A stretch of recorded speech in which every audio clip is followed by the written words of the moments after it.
wabarakatuh. Kembali lagi bersama saya Fikih Ahmad Fakihur Rahman di ruang retorik.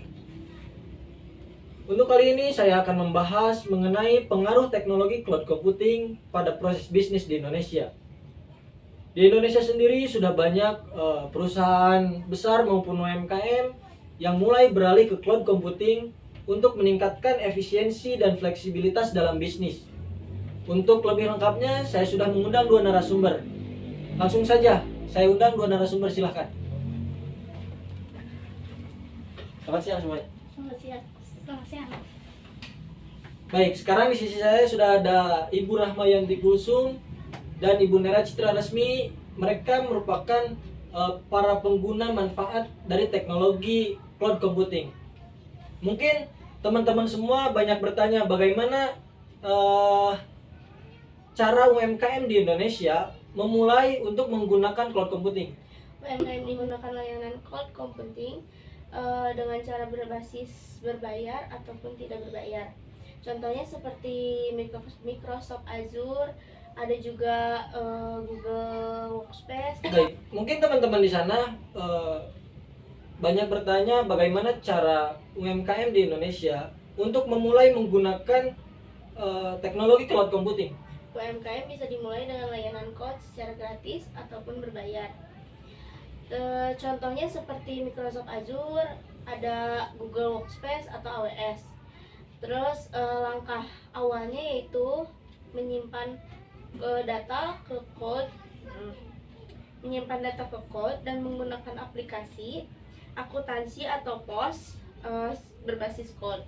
Di Indonesia sendiri ada perusahaan seperti Bank Mandiri ataupun Telkomsel sudah menggunakan atau mengimplementasikan cloud agar layanan terpenuhi secara baik. Oke, apakah cloud computing aman digunakan di perusahaan-perusahaan besar di Indonesia?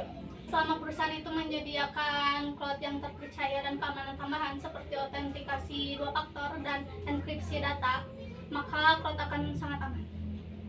Oke, lalu apa saja keuntungan terbesar dari teknologi cloud computing dibandingkan dengan server-server lokal lainnya? Keuntungan terbesarnya yaitu fleksibel dan efisiensi biaya. Jadi kita tidak perlu membeli perangkat keras yang harganya mahal, dan cloud juga bisa digunakan di mana saja. Seperti misalnya kalau kita kerja di luar kota, kita masih bisa menggunakannya. Oh, jadi misalkan saya di Bandung, Ibu di Jakarta, kita tetap bisa bekerja secara tim gitu ya? Iya. Baik. Lalu apa saja tantangan dari cloud computing itu? Tantangan tersendiri yaitu ada keamanan data dan privasi, terus juga ketergantungan pada koneksi internet. Selain itu juga kurangnya pengetahuan pengguna dan manajemen biaya yang kompleks juga menjadi tantangan tersendiri. Baik, ternyata teknologi cloud computing sangat memberikan pengaruh besar dalam meningkatkan efisiensi operasional dan daya saing bisnis di negara Indonesia ya. Baik secara skala yang besar sebagai perusahaan-perusahaan seperti tadi Telkomsel dan Bank Mandiri, maupun UMKM yang ada di Indonesia. Baik, itu saja mungkin penjelasan mengenai teknologi cloud computing dan manfaatnya untuk meningkatkan bisnis di Indonesia. Saya ucapkan terima kasih kepada Ibu Rahmayanti Kulsum dan Ibu Nera Citra Resmi yang sudah memberikan penjelasannya tentang teknologi cloud computing di ruang retorika ini. Sekian yang dapat kami sajikan, sampai jumpa di ruang retorika selanjutnya.